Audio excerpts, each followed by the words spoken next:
주님 이름으로 감사하며 기도합니다. 아멘. 여러분, 그 전설적이다라는 단어 들어보셨는지 모르겠습니다.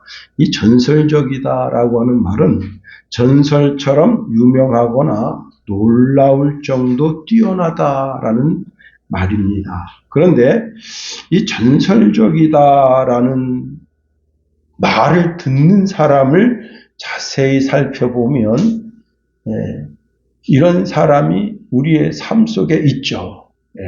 우리나라 박정희 대통령 같은 사람, 그 다음에 정주영 회장 같은 사람, 또 하여튼 이런 분들이 전설적이다 그렇게 말할 수 있는데, 이런 분들의 특징이 무엇인가 하면 열정이 있다는 겁니다. 개인이나 단체나 또 국가나 전설적인 그런 인물들이 역사를 만들어냅니다. 그 사람의 능력이나 미래가 만들어내는 것이 아니라 그 사람 속에 있는 열정이 그렇게 역사를 만들어낸다 하는 겁니다. 아무리 능력이 탁월해도요, 열정이 없으면 그 미래를 만들어낼 수가 없습니다. 우리가 조금 능력이 부족할 수 있어요. 그래도 열정이 있으면 그 미래가 피어나는 겁니다.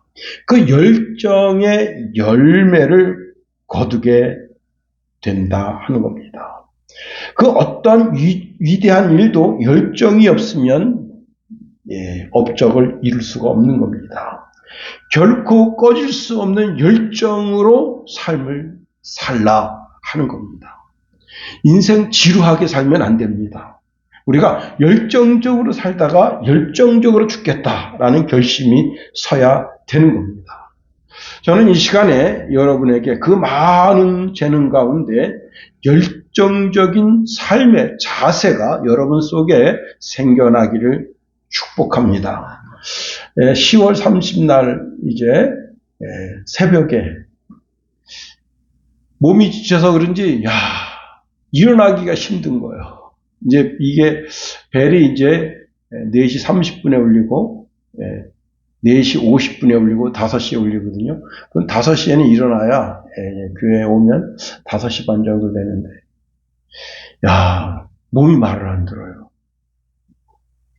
그래서 몸을 우두커니 세우고 이제 있다가 핸드폰을 보다가 5시 2분에 몸을 번뜩 일으켰습니다. 그리고는 육신을 위해서 살지 말고 영적인 것을 위해서 살자 마음의 다짐을 각오를 하고 세면대로 향했습니다. 열정이 나를 움직이게 해야 한다는 거예요. 사람이 열정적으로 일할 때 그 사람은 그 어떤 한계도 존재하지 않습니다. 그러나 열정만큼 중요한 것이 인생사에 없다는 거예요. 자, 열정 있는 사람은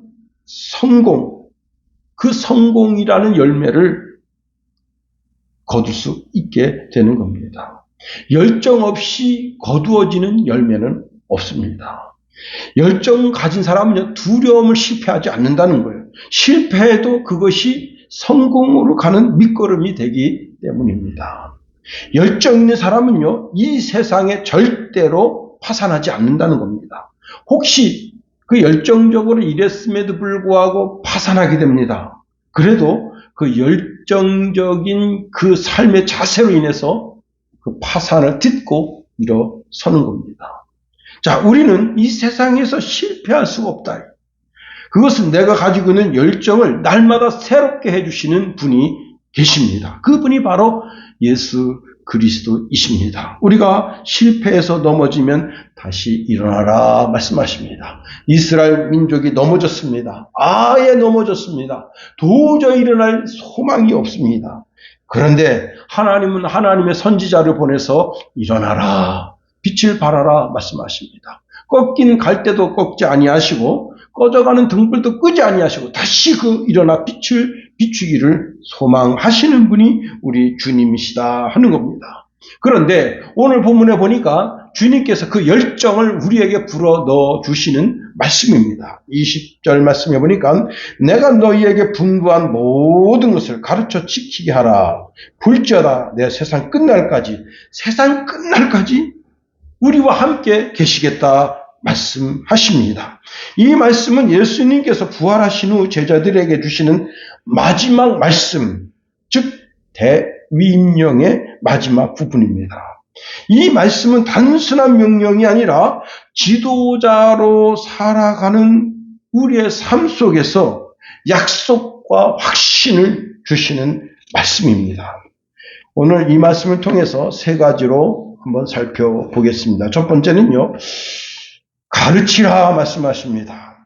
우리가 이제 다른 나라로 가든지 또는 이웃에게 가든지 가서 전도해서 제자로 삼고 세례를 주고 교회의 일원이 되게 했으면 하나님의 말씀을 가르쳐서 그 말씀대로 살도록 해야 하는 겁니다.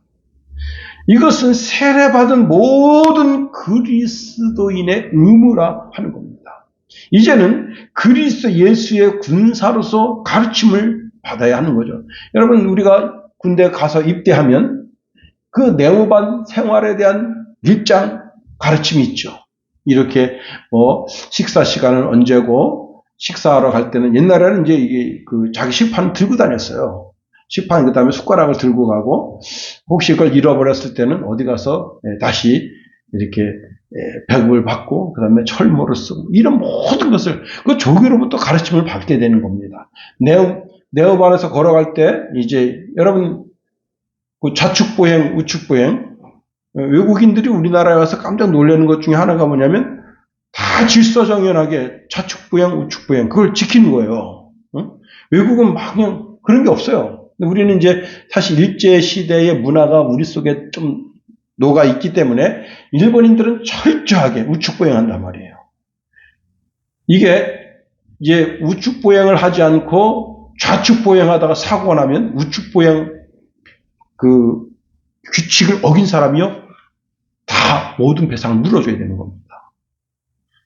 실제 그런 법원의 판례까지 있는 거예요. 그래서 여러분 우측보행, 이게 이쪽으로 가고 이쪽으로 오니까 여러분 서로 섞이지 않게 되고 삶이 참 좋은 거죠. 자동차도 마찬가지잖아요. 자동차도 이제 우측보행을 하고, 그 어떤 사람이 좌측보행 해보세요. 좌측으로 운전해 보세요. 큰 사고가 나는 거 아니에요? 가끔씩 김씨 아줌마가 또 그렇게 해서 우리를 웃기게 할 때도 있잖아요. 그죠? 그렇습니다. 여러분, 그런 것처럼 가르쳐야 된다. 일일이 다 가르쳐줘야 되는 거예요. 심정이 뭐래요? 아무것도 몰라요. 철모 쓰는 방법, 그 다음에 요즘 이제 베레모를 쓰잖아요. 베레모를 쓰는 방법, 보행하는 방법, 특별히 여러분 군인이 걸어갈 때는 입수 보행하면 안 되잖아요. 그죠? 물론 요즘 군대는 좀 약간 당나라 군대 기운이 있어서 주머니 넣고 막 이러는데 우리 때는 그게 없습니다. 그래서 신병 때는 이거를 누타 걸리면 고참한테 얻어 터지거든. 그래서 일부러 이 바지 주머니를 꼬매는 병사도 있었어요. 그 다음에 아주 철두철미하게. 왜? 괜히 뭐 쓰잘데없는 것 때문에 흠이 잡혀가지고 얻어 터지면 나만 손해잖아요. 그랬던 기억이 있습니다. 자, 예수님은 공생애 중에서 세 가지 일을 하셨습니다.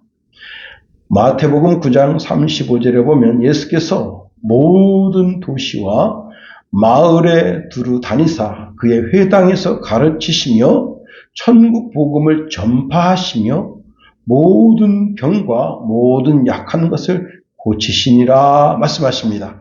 예수님께서 세 가지 사역을 하셨다. 오전 시간에도 말씀을 드렸습니다마는 예수님께서는 전도 사역을 하신 거예요. 전도 사역. 다니시면서 갈릴리, 그 다음에 사마리아, 유대 지역을 다니시면서 전도 사역을 하신 겁니다. 두 번째는 뭐죠? 가르치시는 사역을 하신 거예요. 가르치시는. 세 번째는 병을 고치시는 사역을 하신 겁니다. 그런데 예수님께서 이제 12제자를 보내시고 70명의 제자를 보낼 때 그때 두 가지를 당부하십니다.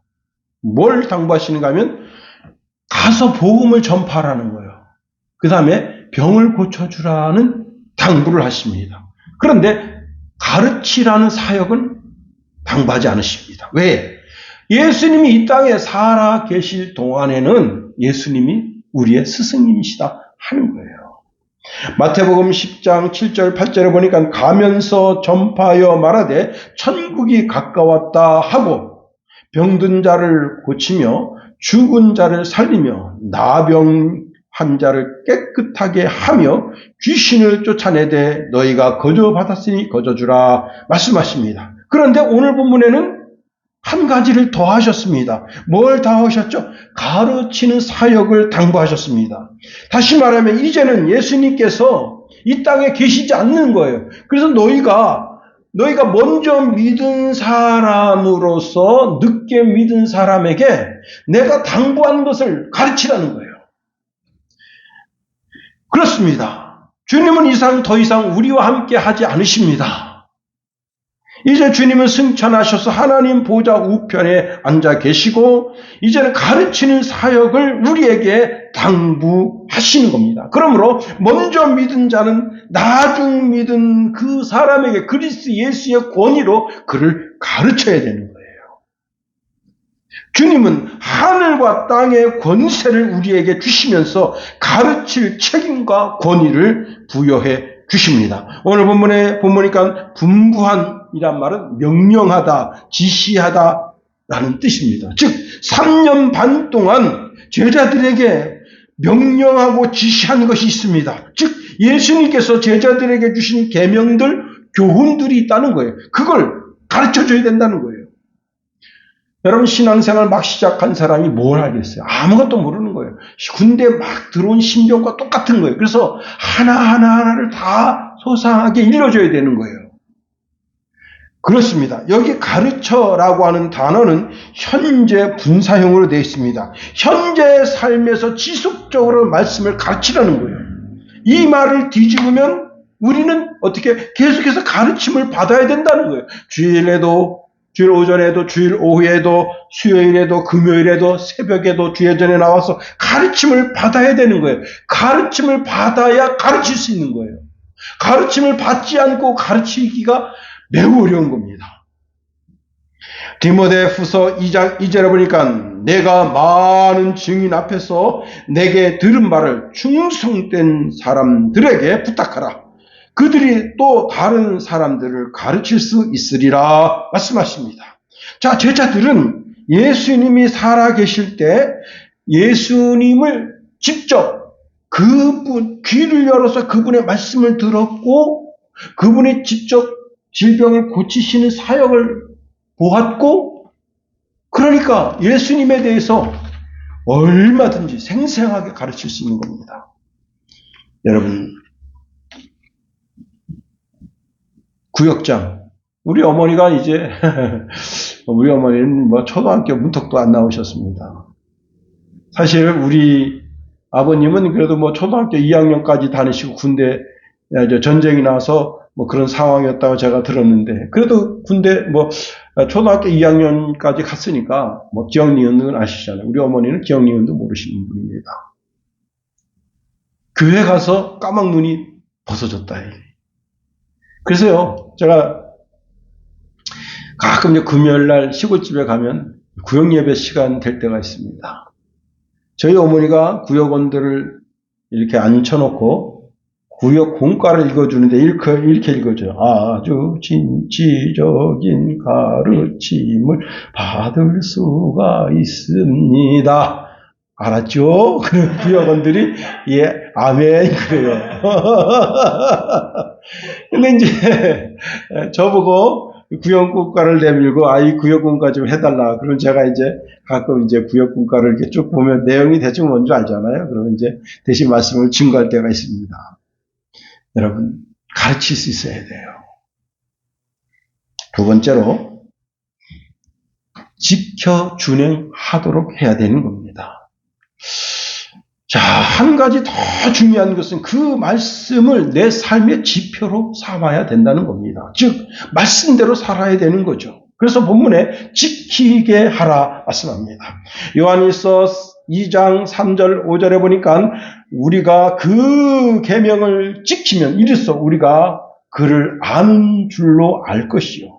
그를 아노라 하고 그의 계명을 지키지 아니하는 자는 거짓말하는 자요 진리가 그 속에 있지 아니하되 누구든지 그의 말씀을 지키는 자는 하나님의 사랑이 참으로 그 속에서 완전하게 되었나니 이로써 우리가 그의 안에 있는 줄을 아노라 말씀하십니다. 계시록 1장 3절 말씀에 보니까 이 예언의 말씀을 읽는 자와 듣는 자와 그 가운데 기록하는 것을 지키는 자는 복이 있나니 때가 가까움이라 말씀하십니다. 한 목사님이 이제 어릴 때 자기 간증을 하시는데 아버님이 이제 옛날에는 그 100원짜리도 종이돈으로 된 때가 있었습니다. 100원짜리 몇 장을 집어주면서 얘야 면사무소 가서 이제 주민등록 등본 하나를 떼와라 그렇게 말씀하신 거예요. 그런데 이 목사님이 얼마나 발이 빨랐던지 그 어른이 한 1시간 반 정도 가야 될 거리를 단숨에 간 겁니다. 그러니까 30분 그냥 뛰어서 가서 면사무소 딱 도착해서 딱 보니까 주민등록 등본이 있고 주민등록 초본이 있습니다. 그 여러분 어떡하겠습니까? 두 가지 다 띄우면 되는데 아니 뭐였지? 그래서 잠깐 가만히 계세요. 그리고 이제 자기 집에 또 이제 30분 뛰어갔습니다. 아버지, 그거 뭐였죠? 그러니까, 왜? 너 어디 갔다 왔냐? 얘 지금 면사무소 갔다 왔는데, 거기 보니까 주민등록 등본도 있고 초본도 있습니다. 얘 이놈아, 내가 등본 떼오라 했잖냐. 손바닥에 써준다. 그래가지고, 볼펜으로 손바닥에 등본이라고 써줬습니다. 여러분, 가르쳐 지키게 하려면 어떻게 되죠? 분명하게 알아야 되는 거예요. 분명하게. 주님이 말씀하신 말씀의 의도를 분명하게 알아야 되는 거예요. 흐릿하게 알아가지고는 못 지켜 준행하는 겁니다. 그렇습니다. 자, 우리는 모두 예수 그리스도의 제자라, 즉 예수 그리스도의 이름으로 세례를 받은 그리스도인이라고 하는 겁니다. 그리스도인이라고 하는 것은 뭐죠? 이제 그리스도의 법대로 살기로 마음에 결심하고 작정한 사람들이다 하는 겁니다. 그러므로 그리스도의 법을 알고 그 그리스도의 법을 지켜 준행해야 되는 거예요. 야고보서 1장 22절 25절에 보니까 너희는 말씀을 행하는 자가 되고 듣기만 하여 자신을 속이는 자가 되지 말라. 누구든지 말씀을 듣고 행하지 아니하면 그는 거울로 자기의 생긴 얼굴을 보는 사람과 같아서 제 자신을 보고 가서 그 모습이 어떠했는지를 곧 잊어버리거니와 자유롭게 하는 온전한 율법을 들여다보고 있는 자는 듣고 잊어버리는 자가 아니요 실천하는 자니 이 사람은 그 행하는 일에 복을 받으리라 말씀하십니다. 자, 모든 그리스도인들은 그리스도 예수의 법에 매여 있는 자라는 거예요. 그러면 우리가 신앙의 법, 그리스도 예수의 말씀이 내 삶의 지침, 내 삶의 규율이 되는 사람은 어떤 삶을 살아야 되느냐? 여러분 로마에 가면 로마의 법을 따르라잖아요. 대한민국에 왔으면 대한민국의 법을 따라야 되는 거예요. 여러분 최근에 시민숲, 서울에 있는 시민숲에 아주 유명한 카페가 있는데 여기가 이제 아마 여러분 그 드롭샷 커피 드셔본 적 있어요?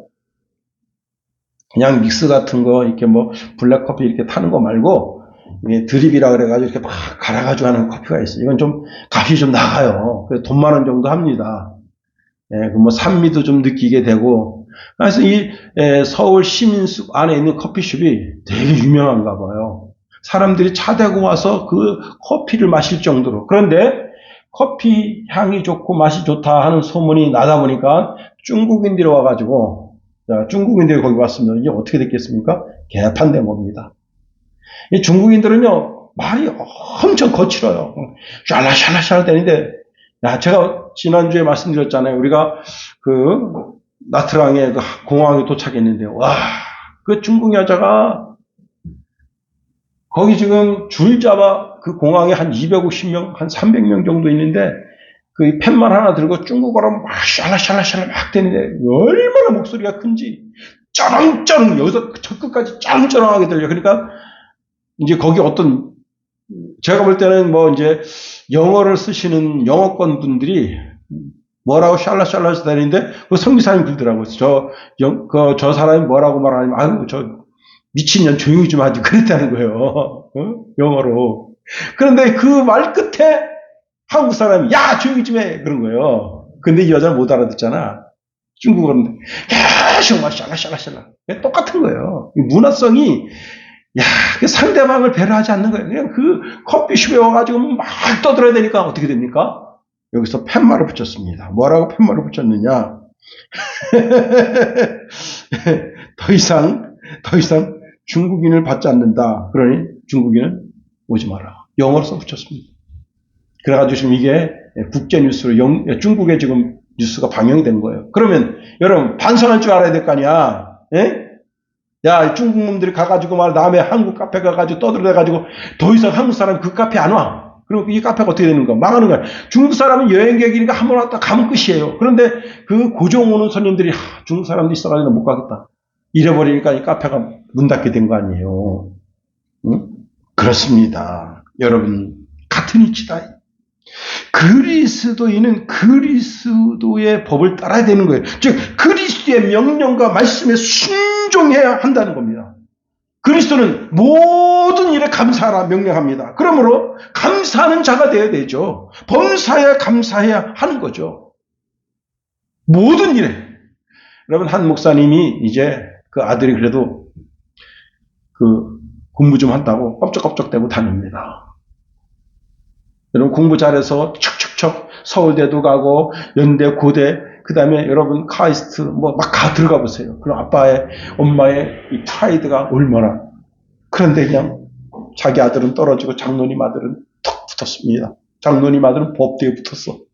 자기 아들은 같이 법대 썼는데 법대에서 그냥 찡 미끄러지고 연대 떨어져 고대 떨어져 서울대 떨어져. 와 목사님이요. 그게 이제 금요일날 발표해놨는데 주일날 강대성에 못 서겠더래요. 또 하필이면 그 장로님이 기도야. 못 서겠더래 자기가. 자기한테는 다 떨어진 거야. 너무 창피하더래요. 예수 잘 믿으면 복 받는다 그렇게 막 설교를 했는데 자기 아들이 떨어졌으니까. 그런데 집에서 올 때부터 뭘 써가지고 왔냐면 감사헌금 봉투를 써가지고 온 거예요. 감사헌금을 넣고 감사헌금을 냈습니다. 하나님 감사합니다. 대학 떨어지니 감사합니다. 여러분 그럴 배짱 용기 있습니까? 여러분 범사에 감사하라 했는데 여러분 내가 하려고 하는 일이 잘 추진이 안 되고 그게 어그러졌으면 그때도 감사할 수 있겠습니까? 범사에 감사하라. 여호와의 말씀입니다. 감사해야 되는 거예요. 자, 그래서 그 아들은, 이제, 장로님 아들은 인서울 해가지고 막 서울대 법대 다니면서 여러분, 법대, 서울대 그 마크 딱 붙이고 얼마나 멋있습니다. 이 아들은요, 자숙하면서 1년 동안 공부했는데, 여러분, 서울대, 이제 그 과를 말씀을 안 하시는데 거기에 당당하게 수석됐습니다. 그리고 뭐에 뽑혔냐면, 경상도 그 지역에 있는 아이들이 그렇게 이제 수석으로 들어가게 되면 4년 동안 기숙사비를 지원해주고 등록금 지원해주는 그런 제도가 있나 봐요. 그걸 타게 된 거야. 할렐루야. 여러분 참 감사하죠. 응? 여러분 아무리 목사님 자녀라도 애를 서울에 보내놓고 여러분 그 기숙사비를 하려고 그래 보세요. 응? 그리고 용돈도 줘야 되지.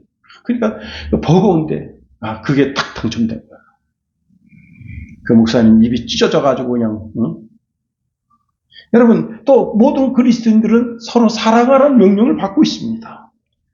자, 내가 누구의 사랑받을 수 있는 그런 사람이 되어야 되는데 그러지 못할 때가 있잖아요. 그 사람이 말만 해도 미워요. 그 말소리가 들리면 이렇게 모든 사람들의 차가운 시선, 눈총을 받을 수밖에 없는 그런 처지에 있는 인간이 있을 수가 있어요. 그래도 어떻게 해요? 사랑하라는 명령을 받고 있다는 거예요. 예수님이 새 계명으로 준다는 거예요.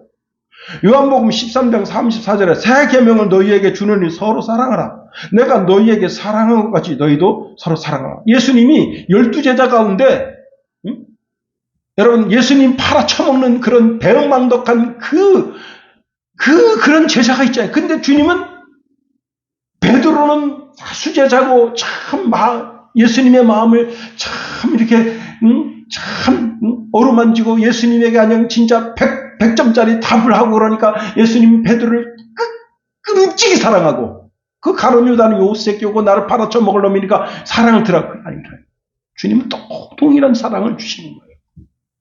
그렇습니다. 그런 삶을 우리가 살 수 있겠느냐 말이에요. 사람 차별하지 말고 요한복음 15장 12절 14절에 보니까 내 계명은 곧 내가 너희를 사랑한 것 같이 너희도 서로 사랑하라 하는 이것이니라. 사람이 친구를 위하여 자기 목숨을 버리면 이보다 더 큰 사랑이 없나니 너희는 내가 명하는 대로 행하면 곧 나의 친구라 말씀하십니다. 우리는 그리스도의 말씀에 의해서 그 말씀에 순종하는 자가 되어야 하는 겁니다. 우리는 언제나 그리스도 예수의 삶이 내 삶이 되도록 그분을 따라가는, 그래서 주님이 나를 따라오라. 나를 따라오라고 하는 것은 내 발걸음만 따라오는 것이 아니라 내 언어 생활이나 내 삶의 성품이나 이 모든 것을, 그래서 여러분 우리가 찬송하잖아요. 예수 닮기 원합니다. 예수님을 닮아가는 삶. 그렇습니다. 우리는 그리스도의 예수의 뜻이 내 삶에 온전하고 완전하게 서도록 노력하는 사람이 되어야 하는 겁니다. 그렇습니다. 누가복음 11장 28절에 보니까 예수께서 이르시되 오히려 하나님의 말씀을 듣고 지키는 자가 복이 있다 말씀하십니다. 요한복음 8장 51절에 보니까 진실로 진실로 너희에게 말한다. 사람이 내 말을 지키면 영원히 죽음을 보지 아니하리라. 그렇습니다. 지키는 자의 복이 이렇게 큰 거예요. 세 번째로 세상 끝날까지 항상 우리와 함께 하시겠다고 말씀하십니다. 하나들이 이제 아버지가 4살 때 교통사고로 돌아가셨어요. 근데 이게 뺑소니야. 누가 어떻게 해서 아버님이 죽었는지 몰라요.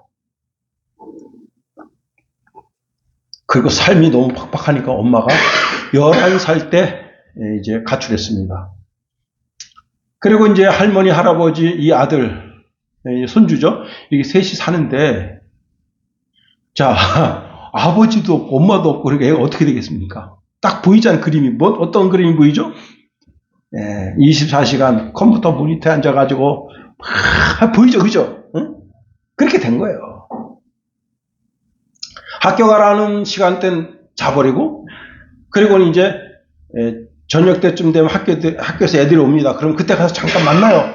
그래서 만나가지고 무슨 게임 얘기를 쫙 합니다. 그럼 오늘, 몇 시에 우리 같이 만나자. 딱 집에서 그냥 딱 만나가지고 밤새 게임을 하고 2시, 3시, 4시. 그렇게 게임하고 또 이제 그때부터 자빠져 자서 한 12시쯤 일어나가지고 밥 먹고. 자, 애가 완전 페인 됐어, 페인. 이 할아버지가 이제, 나하고 같이 여행 좀 가자. 그래가지고요. 안동 어디인데 그 처박히는 완전 첩첩산골인데 거기서 이제 버스 타고 서울에 왔습니다. 서울에서 서울에 이제 강남 고속버스터미널에서 서울대가 멀지 않아요. 서울대를 갔습니다. 서울대가 제법 커요, 여러분. 갔다 오셨는지 몰라? 저는 한 번 갔었는데 제법 커요. 쭉 돌고 어느 이제 이런 그 계단에 딱 서가지고 서울대를 쭉 내려다 봅니다. 다 선남선녀죠. 응? 애들이 그냥 자기 이렇게 들고 까르르 하면서 할아버지가 이렇게 말합니다. 얘들이 대한민국을 책임질 애들이다. 그 무슨 뜻이에요? 너는 뭐예요? 넌 루저야. 너는 페인됐어. 너 있지 집에서 그놈의 컴퓨터 붙잡고 하루 24시간 게임만 해대지 넌 루저가 되는 거야. 쪼다 병신 그거야. 너는 저 사람들의 지배를 받는 그런 사람이 되는 거야. 그걸 말 안 했지만 묵시로 이렇게 보여줍니다. 이 아이가 물어요. 할아버지, 여기 이 대학에 올라면 어떻게 해야 되죠? 공부를 해야지. 공부를 어떻게 하면 되죠? 나는 모르겠는데 교과서를 다 외워라. 그래서요, 이 아이가 딱 오자마자 가위를 들었어요. 가위. 자판 끊어버립니다. 그리고 모니터를 끊어버립니다. 컴퓨터를 들어가지고 밖에 내다 버리고 그때부터 교과서를 외우기 시작했습니다. 대단하죠. 교과서를 전부 다 외웠어요.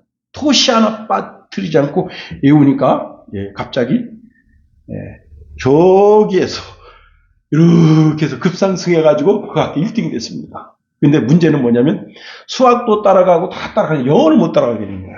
그래서 이 애가 영어책을 어떻게 했는가 하면 영어책을 통째로 외우는데 지문을 지우는 거예요. 지문. 거기 보면 이렇게 지문 있잖아요. 이게 따옴표 있는 지문을 지우는 거예요. 그걸 외우지 않으면 그 지문이 뭔지를 몰라. 그러니까 여러분 모든 교과서를 중학교 때부터 교과서를 외웠다고 생각해 보세요. 중학교, 고등학교 모든 교과서를 다 외운 거야. 그래서 얘가요, 그렇게 영어책 외우는 방법을 가지고 책을 만든 거야. 제가 책은 소개는 안 하겠습니다만은 책을 낸 거예요. 어떻게 해서 영어를 외울 건가? 책을, 그 지문을 지우는 거예요. 반드시 지문을 외워야 돼. 그리고 까만 펜으로 지워버리는 거야. 막 지워가지고, 그리고는 이제 그 지문을 모르면 어떻게 되는 거예요? 그 문제를 못 풀어. 교과서 내용이 뭔지도 몰라. 그래서 그 영어책 전체 통달을 했는데, 그렇게 해서 이 애가 이제 과연 이제 서울대에 들어가게 됐습니다. 이 애가 이렇게 고백합니다. 할아버지가 마음에 심어준 비전이 펼쳐졌어. 인생 새롭게 되었다. 여러분, 그날, 그 초등학교, 그 5학년, 6학년 때, 뭘 알겠어요. 근데도 그때 그 서울대생 딱 찌고 선난 선녀들이 거기 교정을 누우면서 까르르 웃어대면서 하는데 이 아이들이 대한민국의 미래다. 이 아이들이 대한민국을 이끌어갈 인자가 된다. 너는 무저야. 그걸 보면서 깨달은 거예요.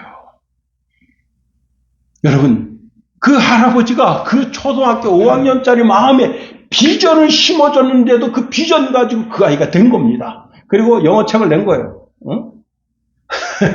그 영어책, 제가 이게 좀 봤더니 영어책이, 걔가 한 페이지를 사진 찍어서 올렸는데 전부 까만 거예요. 그래서 얘는 다 내용을 알아. 몇 쪽이라고 써 있는 것 보고 내용을 다 알아. 다 외우고 있는 거예요, 그냥. 교과서를. 와.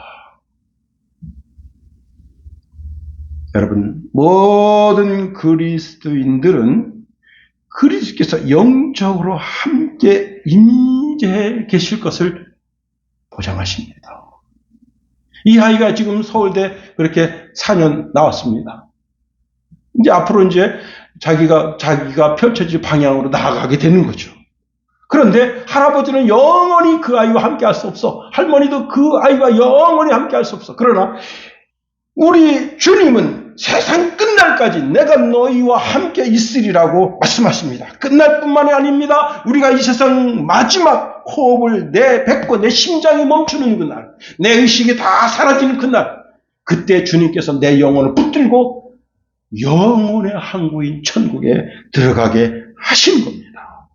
그리스도는 나와 함께 나의 현재적인 모든 것, 미래적인 모든 것을 함께 하시는 분이시다 하는 겁니다. 그렇습니다. 주님은 그래서 약속하시는 거예요. 요한복음 16장 7절에 보니까 그러나 너희에게 실상을 말하노니 내가 떠나가는 것이 너희에게 유익이라.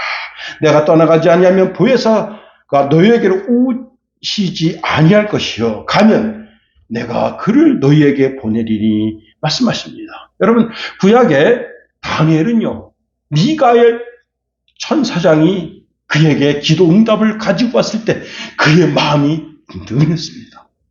천사장이 함께해도 마음이 든든한데 우리는 천사장이 함께하는 것이 아니라 그리스도 예수의 영 성령님이 우리와 함께 하신다. 이사야서 43장에 보니까 야곱아 너를 창조하신 여호와께서 지금 말씀하시느니라. 이스라엘아 너를 지으시니가 말씀하시니라. 너는 두려워하지 말라. 내가 너를 구속하였고 내가 너를 지명하여 불렀나니 너는 내 것이라. 내가 물 가운데 지날 때에 내가 너와 함께할 것이라. 강을 건널 때 물이 너를 침몰하지 못할 것이며 내가 불 가운데 지날 때 타지도 아니할 것이요 불꽃이 너를 사르지도 못하리니 대저 나는 여호와 내 하나님이요 이스라엘의 거룩함이요 내 구원자임이라. 내가 애굽을 너의 속량물로 구스와 스바를 너를 대신하여 주었노라 말씀하십니다. 하나님이 함께 하시니까 여러분 물이 올해 참 희한한 일인 거예요. 왜? 일본도 그냥 물 때문에 그냥 그 큰 물난리를 겪습니다. 근데 중국 스촨성 여러분 보셨습니까? 한 마을에 물이 그냥 다 닫혔는데 2,300가구 그냥 다 날아간 거예요. 삶의 터전이니까. 근데 차가 최종적으로는요 그 물이 들어왔는데 텔레비전 뭐 다 날아가고 냉장고 다 날아가고 그게 문제야. 차가 둥둥둥둥 그런데 우리는 뭐 물이 좀 저 밑에 지방에 좀 와서 특히 이제 이재명 씨 찍은 그쪽 지역에 물이 비가 많이 와가지고 고통당했습니다만은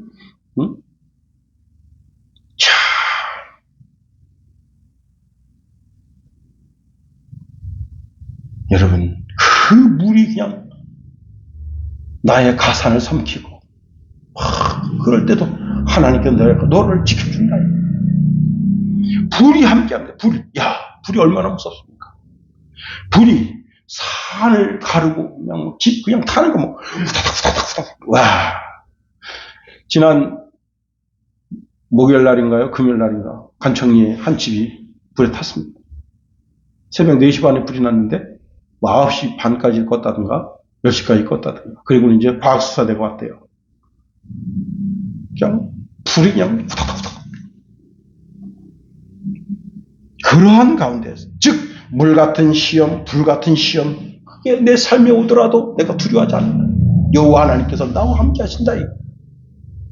여러분 이스라엘 백성들이 출애굽하면서 바로 앞에 홍해가 있습니다. 홍해를 갈라주실 줄 누가 알았겠냐고요. 여러분 다니엘은 불이 7배나 강한 불 가운데 들어가게 됩니다. 그런데 하나님께서 그 불이 갈라지게 하십니다. 다니엘의 머리카락 상하지 못하게 하십니다. 우리 여호와 하나님께서 나와 함께 하시면서 나의 환난 날에 내가 만날 큰 도움이 되어주십니다. 내가 그리스도인으로 삶을 살아가는 가운데 부족함이 없게 하시고 언제나 나를 후원해 주시고 나를 변호해 주시고 나와 함께 하신다. 제가 언젠가도 말씀드렸습니다만 여러분 아브라함이 이 가나안 땅에 와서 뭐 좀 될 줄 알았는데 가나안 땅에 와서 큰 기근이 있습니다. 사실 큰 기근이 있었다는 것보다도 가나안 땅에는요 뭐 양이 먹고 자랄 만한 풀 같은 게 별로 없어요. 땅이 원래 그렇게 생겼어. 그런데 이 아브라함이 조바심이 나가지고 그냥 애굽으로 내려가 버렸잖아요. 내려갔더니 바로 왕이 보니까 여자가 그냥 외국 땅에 왔다고. 외국 남자들한테, 외국 사람들한테 깔보지 말아야 되겠다고, 그냥 쪼까나게 왕관 쓰고, 귀에다 귀걸이하고, 그냥 분칠하고 그러니까, 그 못생겼던 여자가 그냥 이쁘게 보이는 거야. 그래가지고 어떻게 했습니까? 바로가 그냥 자기 아내로 삼으려고 취했는데, 거기에 여러분, 이 아브라함이 그냥 멋지게 거짓말을 해가지고, 바로 왕을 멋지게 속여놓았죠.